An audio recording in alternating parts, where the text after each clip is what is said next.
अस्सलाम वालेकुम my YouTube family, welcome back to another vlog. आज जो है वो मटन की यखनी बनाने लगी थी हमें, छोटे गोश्त की यखनी। तो इसकी रेसिपी आप सबके साथ जो है वो शेयर कर रही हूँ। पानी में जो है वो प्याज, गोश्त और टमाटर, अदरक लहसुन का जो पेस्ट है वो और नमक और हल्दी डाल के जो है वो इसको प्रेशर कुकर लगा देना है।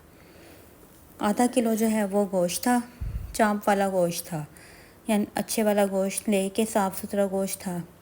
वॉश वगैरह करके उसको जो है वो प्रेशर कुकर लगा के रख देना है और ज़ीरा इसमें ऐड किया। अब जो है वो इसको प्रेशर कुकर लगा के रख दिया।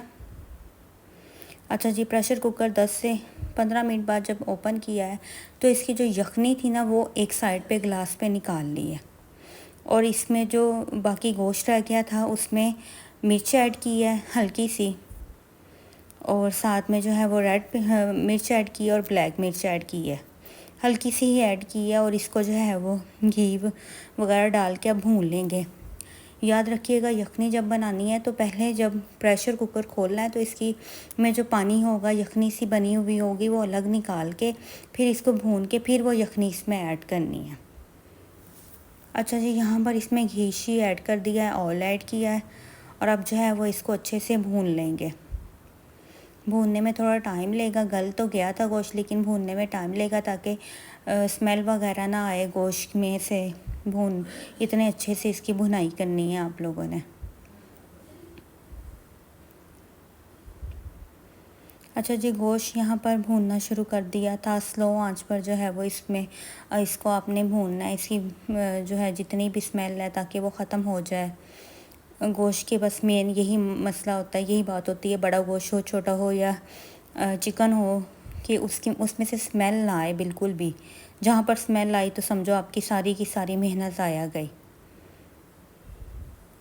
यहाँ पर स्लो आंच में जो है वो 7-7 चम्मच हिला रही थी। प्रेशर कुकर में बनाया है, ½ kg था ये और चाँप का गोश्त था। यहाँ पर इसका जो है वो चेक किया है, बिल्कुल जो है वो गोश्त गल चुका है, बहुत अच्छे से गल चुका था और घी छोड़ना यहाँ पर शुरू कर दिया है। इसका मतलब है जो है वो तकरीबन ऑलमोस्ट भुन चुका है गोश्त। जो है यखनी में घी वगैरह दही वगैरह ऐड नहीं करते हैं, सिर्फ टमाटर ऐड करते हैं। अगर ये वैसे ही बनाना होता तो फिर हमें इसमें दही वगैरह ऐड करना था ताकि वो फिर वैसे बनता। अब ये यखनी बनानी थी तो इसलिए इसमें दही वगैरह ऐड नहीं किया, सिर्फ जो है एक टमाटर ऐड किया, इससे ज़्यादा टमाटर ऐड नहीं किया है।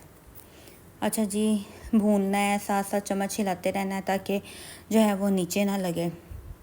अब जो है वो हम इसमें जब भून लेना है आपने तो फिर वो बाकी जो यखनी निकाली थी आपने पहले स्टार्टिंग में, जो आपने अलग से यखनी निकाल रही थी, वो फिर हमने इसमें ऐड कर देनी है। यहाँ पर गोश्त हमारा रेडी हो गया, भून चुका है, घी छोड़ दिया था उसने। अब हम इसमें जो है वो यखनी ऐड कर देंगे। यखनी ऐड कर दी, थोड़ा सा पानी अगर ज़रूरत हो, अगर आपने पहले यखनी ज़्यादा डाली हुई, पानी ज़्यादा डाला हुआ है तो वो इसमें ऐड करके और इसको पका लेना है और गोश्त हमारा रेडी है, यखनी हमारी रेडी है।